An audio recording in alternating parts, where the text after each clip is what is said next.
One day you're swimming in the pool, and the next day ফিলিস্তিনিদের বিরুদ্ধে সহিংসতার আহ্বান জানিয়েছিলেন তিনি, কিন্তু তার বাড়ি পুড়ে ছাই হয়ে গেছে। সম্প্রতি আমেরিকার লস অ্যাঞ্জেলেসে ভয়াবহ দাবানল পুড়ে ছাই করে দিয়েছে তার নিজের বিলাসবহুল বাড়ি। 2023 সালের 19 নভেম্বর সামাজিক মাধ্যম এক্সে একটি পোস্ট করেন হলিউড অভিনেতা জেমস উডস। তাতে তিনি লিখেছিলেন, কোনো যুদ্ধবিরতি নয়, ছাড় নয়, ক্ষমা নয়, এবং হ্যাশট্যাগ তাদের সবাইকে মেরে ফেলো ব্যবহার করেছিলেন। এই পোস্টের মাধ্যমে ইসরায়েলের প্রতি তার কট্টর সমর্থন জানান তিনি। সম্প্রতি লস অ্যাঞ্জেলেসে ভয়াবহ দাবানল ছড়িয়ে পড়ে। সরকারি নির্দেশনার পর বাড়ি ছেড়ে নিরাপদ স্থানে সরে যান উডস, কিন্তু নিজে প্রাণে বাঁচলেও রক্ষা হয়নি তার বাড়ি। পুড়ে ছাই হয়ে গেছে তার বিলাসবহুল বাড়িটি। বাড়ি হারানোর শোকে সিএনএনের লাইভ সম্প্রচারে কেঁদে ফেলেন এই হলিউড তারকা।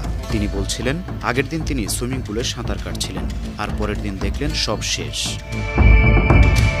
উডসের এই কান্নার ভিডিও সামাজিক মাধ্যমে দ্রুত ছড়িয়ে পড়ে।